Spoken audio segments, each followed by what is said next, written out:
Welcome back to Quick Bites. I'm Chef Z, and today we're going to make breakfast, or some semblance of breakfast. Okay, so we're going to be making some orange French toast today. We're going to have some bacon. We're going to have some home fries, right? Y'all call them home fries, right? I call them hash browns, but I understand hash browns are shredded. These are the chunked potatoes, home fries. So we're going to make those, and then we're going to have some scrambled eggs with cheddar cheese as well. So the first thing is, oh, and we have bacon. Of course, no breakfast is complete without bacon. And bacon actually is the #1 breakfast meat in America anyway. But I've already made the bacon, and what's interesting is how I did the bacon is I baked the bacon. And in restaurants, we generally bake the bacon, even though at home we fry it in a pan. So simply lay the bacon out on parchment paper on a cookie sheet and cook in a 350-degree oven anywhere from 15 to 20 minutes, depending on how you like your bacon done, if you want it crispy or chewy. So I've baked the bacon already, and so I've got that here. And with the bacon grease, I use that to make the hash browns. So I've got my pan and my fat good and hot. I'm going to add the potatoes first. And I don't want to add the onions yet because they'll cook down too quickly. Now, when cooking potatoes, you don't want to stir them immediately. You want to put them in your hot fat, and then you want them to set a little bit so they start to crisp. Then we'll stir them up. The other thing with making these hash browns or home fries is I use baked potatoes. It works much better when you use a cooked potato as opposed to a raw potato. So I bake these. You could blanch them in water if you wanted to do that, just to par cook them before you actually fry them. And then once you do start cooking them, you want them on a fairly, medium high heat, okay, so that they cook fairly quickly. So while that's going on, I'm also going to start the French toast. Now, the French toast that I made, it's going to be orange French toast, so it's a little different than traditional. And basically, the recipe is heavy cream, orange juice, a little bit of milk, some vanilla, some sugar, and also a little bit of orange rind. So the orange juice will give it a nice orange flavor, but the orange rind, which contains oils, will really bring that orange flavor out very, very nicely. In addition, we're going to garnish them with what's called an orange supreme, and I'm going to show you how to do that as well. So I've already mixed up the batter, and here it is. And you can normally do this with Italian bread. You can take a loaf of Italian and slice it kind of thick like garlic bread. Dip it in your batter and then cook it. Today, we're actually going to be working with a brioche bread. And brioche makes a fine French toast. Challah bread makes a really good French toast. So, it's nice to make a French toast with something other than a regular bread, something with a little more flavor or texture is really nice.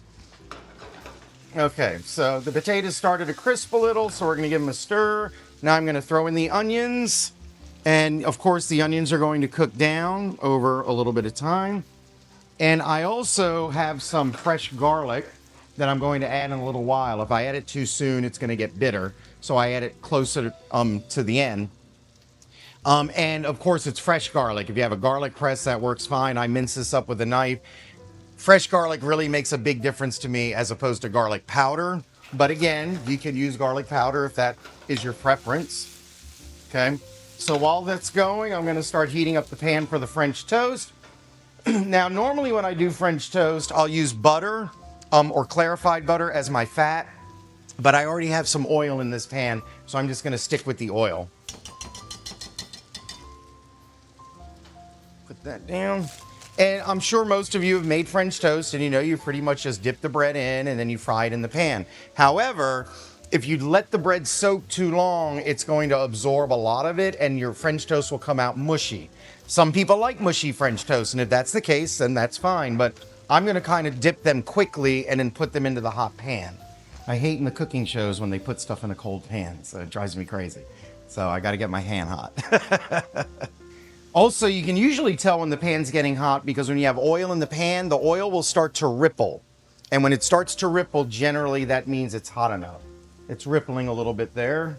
Just kind of a little movement in the fat. So we're going to go ahead and get started.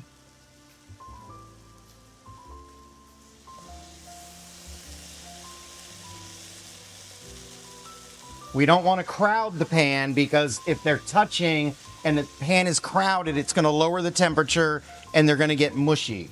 So I'm going to fit 3 in this pan for now.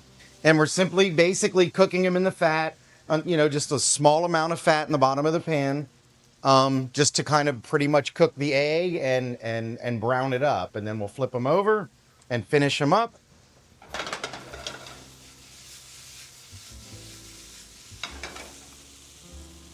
So at this point with the potatoes, they're looking pretty good, but I'm going to turn the heat down because I don't want them to get away from me. And I'm also trying to time everything so it pretty much all comes out at the same time.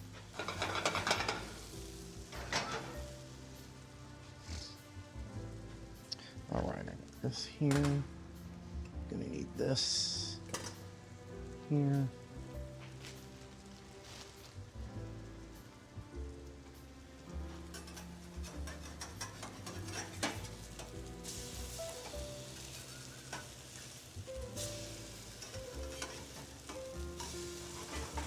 So the other thing with making the French toast, even though this is good brioche bread, it is thin.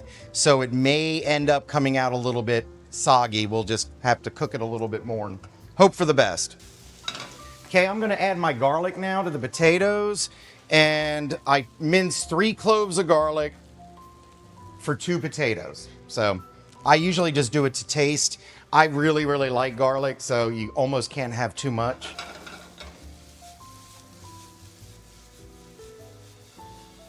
Boy, now I'm getting really hungry.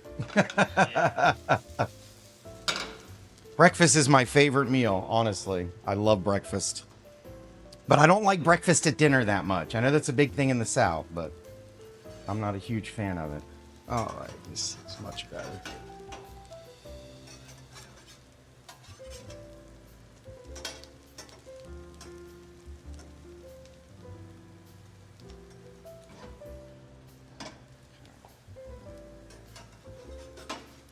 Okay, then I'm going to cut the French toast. And we're going to platter it up, but I want to get some more in the pan first.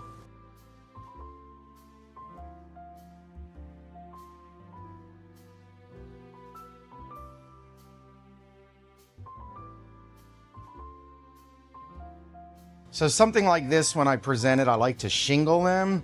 I think it presents nicely on a platter, as well as it's easier for the customer to grab it and get it off of the platter.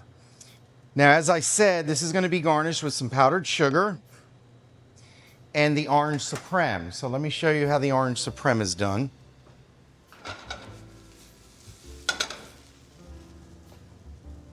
So the orange supreme is, you peel an orange, you cut the ends off, and then you peel it down the sides, and you don't want any of the white. That's called pith. The pith is bitter. And then you take a small knife and you cut between the membranes of the citrus. So you're getting the pure citrus out of this and not the membrane. And there's nothing wrong with the membrane. It's just a matter of presentation. And you get a more of a pure flavor. The membrane kind of has a little bitter taste to it to me. And so therefore, I like supremes. And you can do orange supremes or lime or grapefruit or any citrus. And you can also make fruit salad with it. You can cut them into supremes and then make a fruit salad. You see that a lot in fine dining fruit salads. So these are orange supremes right here. Okay. And then we pretty much just garnish them around on the platter.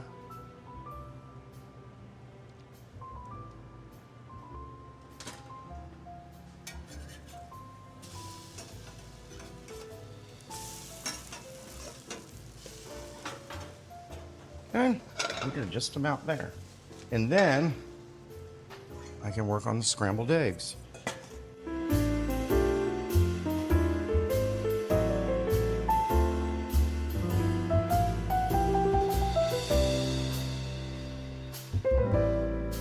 When making scrambled eggs, one of the tricks to scrambled eggs is you want to beat a lot of air into them.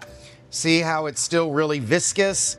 We don't want it that way because when we scramble them up, they're going to have white and yellow splotches all through it. So we want to really whisk them up. And also, the more air you put into them, the lighter and fluffier the eggs will be in the end. And you know, some people like their scrambled eggs wet, but notice it's starting to get foamy. I really like to beat my eggs before I scramble them. And also, I like to scramble my eggs in a lot of butter. And again, that's just me. It's not healthy, but it sure tastes really, really good. Put some butter in the pan. And the scrambled eggs we're going to make today are scrambled eggs with cheddar cheese. So I like to put the cheese in with the eggs because I like it to melt. If you cook the eggs partially, then put the cheese in, sometimes by the time the eggs are ready, the cheese still hasn't melted. So I like to put it all together. And how much cheese? I like cheese, so sometimes I'll even go half and half with the cheese. Half of the egg and half cheese. But again, you'd use as much cheese as you like. And you can use other cheeses. Some people might like goat cheese or some kind of a, Fontina or even Monterey Jack. Mozzarella you could do, but it's going to make it kind of stringy. So that might make your eggs a little strange.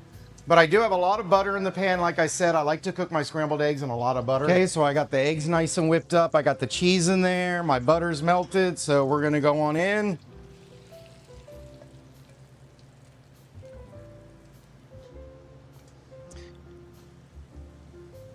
And like I said, I don't like my eggs dry. I don't like them wet. I just kind of like them in between.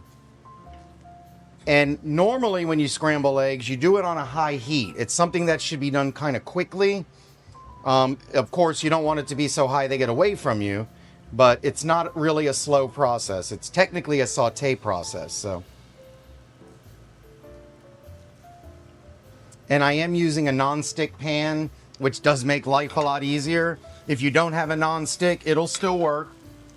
That's where all that butter comes into play. It helps keep the eggs from sticking. Also, when your pan is really hot, it helps prevent the eggs from sticking, believe it or not. So if you notice, the pan was hot when the eggs went into it, and that's what we want. We don't want to put them into a cold pan. So you can see they're coming together, and the cheese is melting nicely. So I did 6 eggs with the cheese, and here we have the finished product. Yummy. If I do say so myself. And now we have breakfast. Have some maple syrup to put on the French toast, maybe an English muffin to go with the scrambled eggs, and go crazy.